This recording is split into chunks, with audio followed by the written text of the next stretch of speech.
Sumainyo ang Panginoon. At sumainyo. Ang mabuting balita ng Panginoon ayon kay San Mateo. Papuri sa iyo, Panginoon.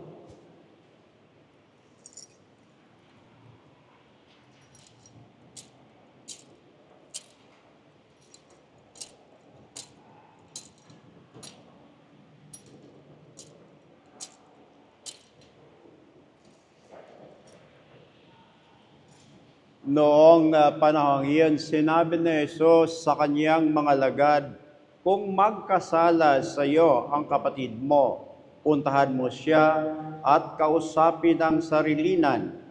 Kapag nakinig siya sa iyo, ang pagsasama ninyong magkapatid ay pananauli mo sa dati na napapanumbalik mo siya sa Ama. Ngunit kung hindi makinig siya sa iyo, magsama ka pa ng isa o dalawang tao upang ang lahat ng pinag-usapan ninyo ay mapatunayan ng 2 o 3 saksi. Kung hindi siya makinig sa kanila, sabihin mo ito sa pagtitipon ng simbahan. At kung hindi pa siya makinig sa natitipong simbahan, ituring mo siyang hintil o isang publikano. Sinasabi ko sa inyo, anumang ipagbawal ninyo sa lupa ay pagbabawal sa langit. At anumang ipahintulot ninyo sa lupa ay ipahihintulot sa langit. Sinasabi ko pa rin sa inyo, kung ang 2 sa inyo rito sa lupa ay magkaisa sa paghingi ng anumang bagay sa inyong panalangin, ipagkakaloob ito sa inyo ng aking Ama na nasa langit. Sapagkat saan man may 2 o 3 nakakatipon dahil sa akin, naroon akong kasama nila." Ang mabuting balita ng Panginoon.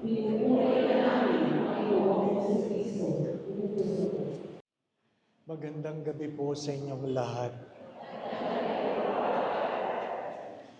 Ang tawag ko po kay Father Ruben ay Kuya Ruben. Kasi mas matanda naman talaga siya sa akin. Ano po? Habang kami nakaupo doon, gusto ko siyang tanungin, hanggang ilang taong ka ba maglilingkod? Hanggang kailan? Bakit pumasok sa isip ko? Kasi ang unang pagbasa, si Moises ay naglingkod hanggang 120 taon. 120 years old. Pag kayo gano'n ang edad, hindi lang kayo amoy lupa, baka lupa na kayo. Ano po? Alin ba ang mas malinaw? Parehas lang.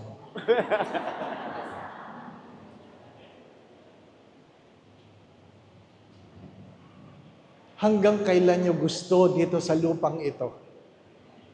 Di po ba, ano? Pero wala namang gustong mamatay, di po ba, ano? Pero hari nawa, hindi tayo habang buhay dito. Imagine nyo po yung mga lay minister hanggang 120. Ay, ang hirap, di po ba, no? Yung pari, 120 din. Pag magbibigayan ng komunyon, mabagal na. Di ba? Kasi matanda na. Ay di yung nagmimisa, mabagal na rin kasi matanda na, di po ba? No? Sa ngalan ng Ama, Anak, at Espiritu Santo. At siyempre kayo din, matanda na, sagot nyo, Amen.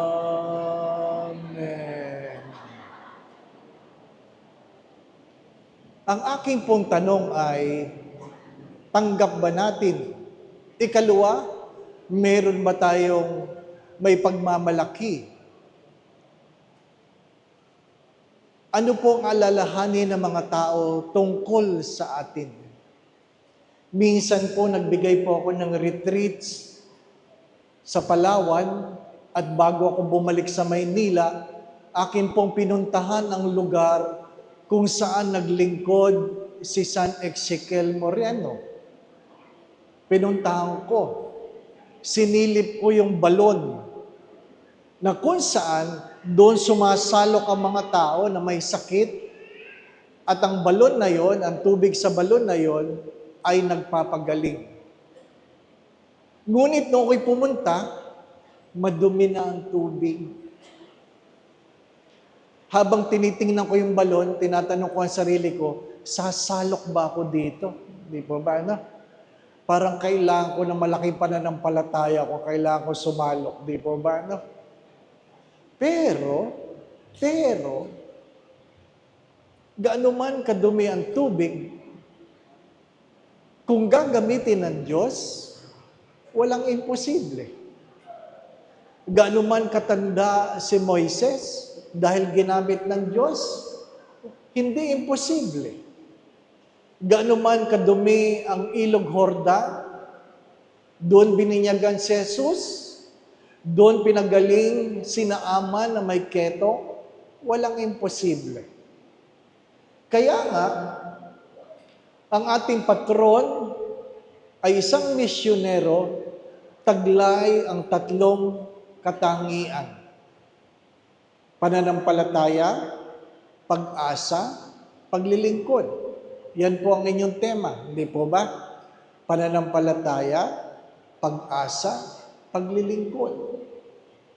Mga minamahal na mga kapatid, hindi tayo makakapasok sa pinto ng langit kung hindi tayo maglilingkod. Inuulit ko, hindi tayo makakapasok sa pinto ng langit kung hindi tayo maglilingkod. Hindi pwedeng simbalan ng simba nang walang paglilingkod. At doon sa mga naglilingkod, hindi rin kapuri-puri kung pinili natin ang ating paglilingkod at hindi yun ang ginusto ng Diyos sa atin. Halimbawa, ikaw ay magandang boses, hari nawa, magandang boses mo. Ay gusto mo maglingkod sa choir. Pero ang sabi ng Diyos, hindi. Kolektor ka, kolektor. Oh. Pipili, ayoko na mag-serve dyan. Sayang ang boses ko, gagawin lang akong kolektor. Di po ba na? O kaya naman ay gustong-gusto mo yung naka-uniforme, kaya gusto mo, ay greeters ako, greeters. Gusto ko ako yung nasa harapan. Hello, hi, welcome, ano po? Ha? Eh sabi ni Lord, hindi. Ano po? Mother butler ka. Di ba? Magandang pagtuunan ng pansin yon. Unang-una, huwag niyong kakalimutan ito. Hindi ka makakapasok sa langit kung hindi ka maglilingkod. Pero, ang malaking pero ay, hindi ka pwedeng maglingkod kung wala kang pananampalataya. Sapagkat ang paglilingkod na walang pananampalataya ay isang trabaho lang. Isang trabaho lang. Dapat ang paglilingkod ay produkto ng pananampalataya. Ano po sabi ni Mother Teresa ng Calcutta? Silence produces prayer. Prayer produces faith. Faith produces love. Love produces service. Service produces peace. Sa madalit sabi, ang iyong paglilingkod, service, ay produkto ng iyong pananampalataya. At ayon sa pag-aaral, ang pananampalataya ay hindi pwedeng manggaling sa tao. Meron po tayong tinatawag na 3 theological virtues. faith, hope, and love. Ang pananampalataya ay isang biyaya mula sa Diyos. Isang biyaya. Kaya hinihingi mo yan sa Diyos, Lord, dagdagan mo ang aming pananampalataya. Ang ating paglilingkod ay produkto ng pananampalataya. At ang pananampalataya ay nakaugat sa isang pag-asa na ang Diyos kahit kailan hindi magpapabaya. Ano ang inyong pag-asa? Mahirap umasa kung ang nakikita natin sa buhay ay puro kahirapan. Hindi po ba, ano? Pero, yung mga mananampalataya sa lumang tipan ay hindi nawala ng pag-asa.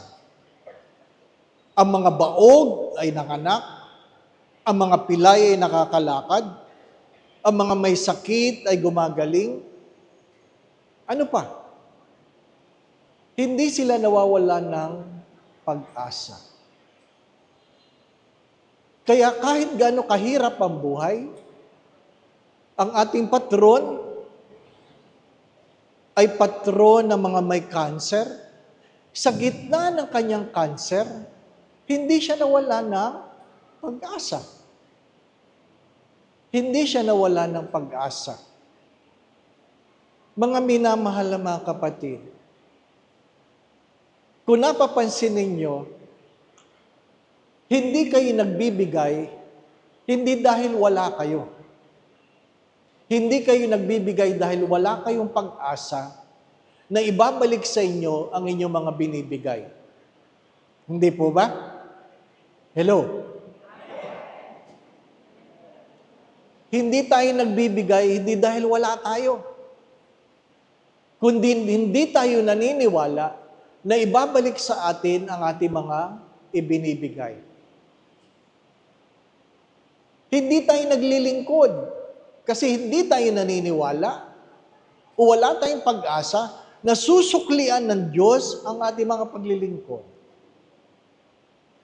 Kaya hindi tayo nagpapatawad dahil wala tayong pag-asa na mga taong pinapatawad natin ay magbabagong buhay.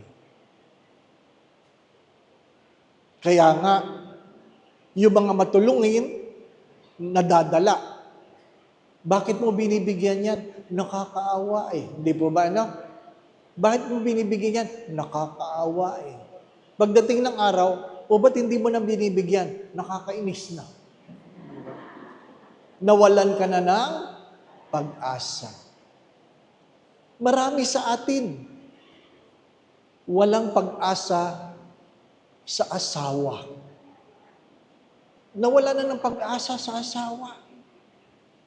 Yung ibang magulang, nawalan ng pag-asa sa anak. Ang mga anak, nawalan ng pag-asa sa magulang. Kaya, minsan, kanya-kanya na lang tayo. Kanya-kanyang simba, kanya-kanyang dasal, kanya-kanyang kain, kanya-kanyang gimmick, kanya-kanya. Kanya-kanyang punta sa impyerno. Kanya-kanya eh. Pakinggan niyo mabuti yon. Ang kanya-kanyang gawain ay hindi magdadala sa atin sa langit. Magdadala yan sa impyerno. Kasi sabi sa Ebanghelyo, kung merong 2 o 3 na nagkasundo sa isang panalangin, ipagkakalob sa kanila ang kanilang hinihiling. Hindi sinasabi sa Ebanghelyo, yung nagkanya-kanyang magdasal. Hindi po ba? Mahalagang marunong ka makihalubilo, marunong ka makipagkapwa-tao. Kaya ang iyong pagbibigay ay hindi dahil kanya-kanya, kundi tumutulong ka para sa sambayanan. Kaya nga, pag nag-uusap yung mga pera, yung malalaking halaga, saan kayo galing? Sa restaurant. Ikaw, saan ka galing? Sa hotel. yung malalaking pera, yung mga 500, 1,000, saan ka galing? Ha? Galing ako sa ibang bansa. Wow. Pero yung bariya, saan ka galing? Sa simbahan. Yung mga bariya, sa simbahan lang galing. Di po ba? Ano? Bakit? Doon lang nagkikita-kita mga bariya sa simbahan. Di po ba? Ano? Kasi yun lang ang hinihuhulog natin eh. Kadalasan, hindi ko alam dito, baka mayaman dito, hindi po ba? Ano? Ha? Doon sa dating parokya yung pinanggalingan ko, ay sira ang mga kuko ng mga nagbibilang. Bakit? Puro bariya eh. Di po ba? Oh, sira ang kuko. Ha? Pagdating ng koleksyon, yung collection bag, itataob doon sa saan? Anong tawag doon sa bilao? Sa bilao nila, puro ganon. At pipiliin, sira ang koko. Di ba ba? Kaya ayaw nilang sila taga-kolekta. Ayaw nilang sila tagbibilang. Wala. Hindi pwede naka-manicure. Ano po? Kasi, puro bariya eh. Hindi po ba? Ano? Ngayon, pag ang hulog mo'y bariya, anong aasahan mong biyaya? Buti naman alam ninyo. Oo.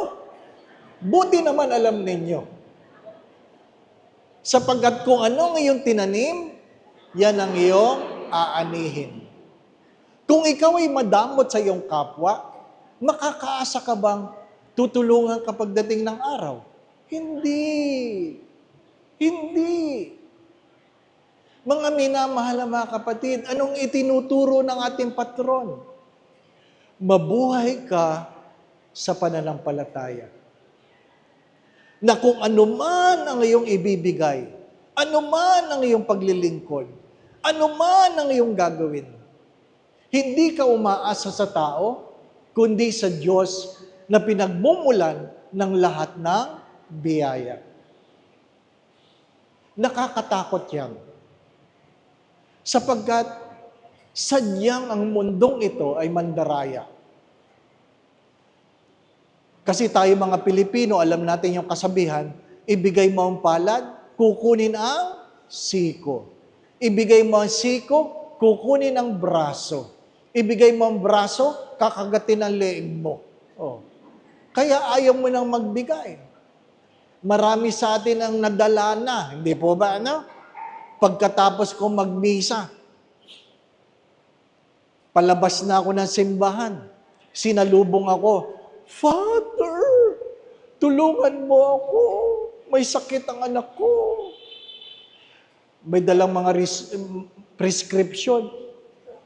Nakakumpine po sa PGH. Ito po ang mga gamot. Ay, anong tinuturo? Huwag ka magbibigay ng pera. Bumili ka ng gamot. Di po ba, no? Ay sabi ko, tayo po at bumili ng gamot, samahan ko kayo. Sa Mercury. Wala po sa Mercury. Naku, saan? Sa Bangbang. O yung layo. Sa Bangbang. Magmamagandang loob ka na, sa Bangbang pa. Di po ba, no? Ay sabi ko, hindi ko masasamahan ito. Ay hindi naman tumitigil.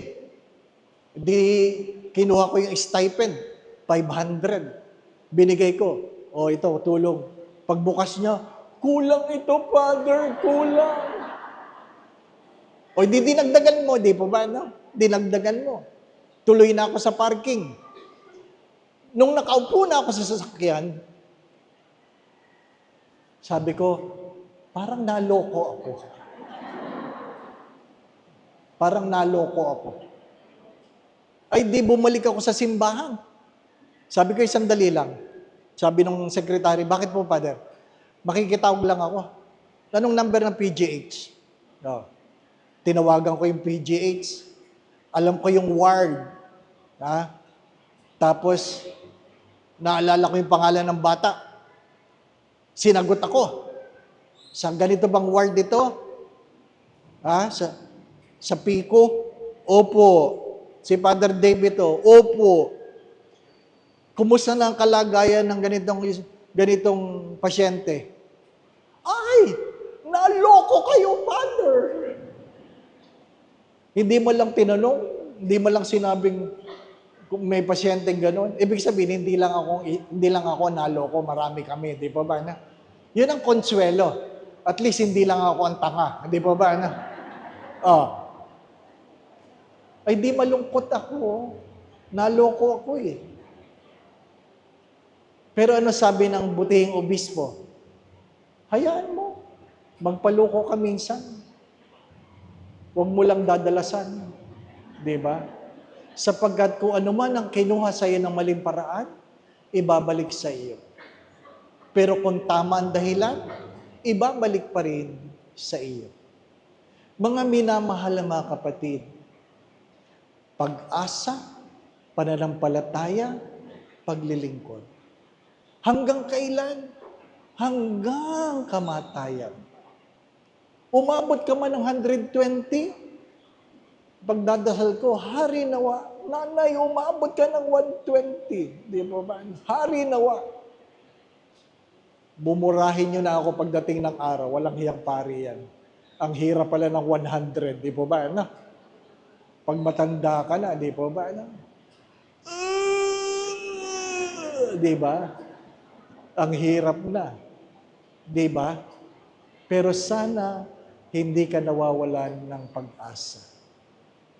Sa pagpapatuloy ng ating pagdiriwang, hingin po natin ang biyayang ito.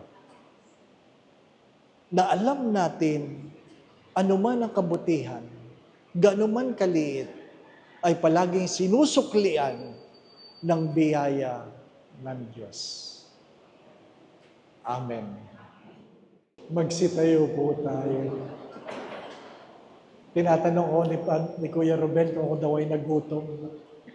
Kasi si Padre Jerry daw kagabi nagutom eh. Ano po? Tinakbuhan kayo. Ano po? Mga diabetic kami. Yan lang ang pamana sa amin ng aming mga magulang. Ano po? Muli po mga kapatid, kung ano man ang iyong karamdaman, ay hindi ito gagaling kung wala kang pag-asa.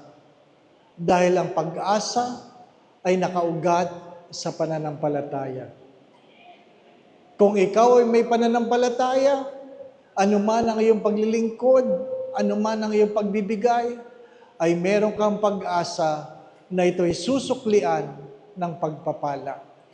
Sumainyo ang Panginoon. Magsitungo kayo at hingin ang pagpapala ng Diyos. Naway patuloy kayong ingatan ng Diyos. Ilayo kayo ng Diyos sa lahat ng uri ng kapahamakan. Patuloy kayong pagkalaban ng kalakasan, kalusugan. Kung meron man sa inyong may karamdaman, nawa ay pagkalaban kayo ng Diyos ng kagalingan. Gabayan kayo sa inyong mga iniisip at ginagawa. Kung meron man kayong mga pinagdadaan ng suliranin o problema, tuwangan nawa kayo ng Diyos. Alisin ng Diyos ang inyong mga pagkatakot at pangamba. Nawa ang inyong mga pagdulog ay maging kalugod-lugod sa Diyos. Ipagkaloob nawa sa inyo ng Diyos kung ano man ang makabubuti, makababanal para sa inyo. Sa tulong at panalangin mga banal, lalong-lalo na ng mahal na Biren, gayon din ay San Jose, tapat niyang esposo, ang ating patron si San Ezekiel. Pagpalain nawa kayo ng Diyos, Ama at ng Anak, at ng Espiritu Santo. Amen. Naihandog na natin ang Santa Misa. Humayo tayo, mahalin at paglingkuran ang Diyos. Salamat sa Diyos.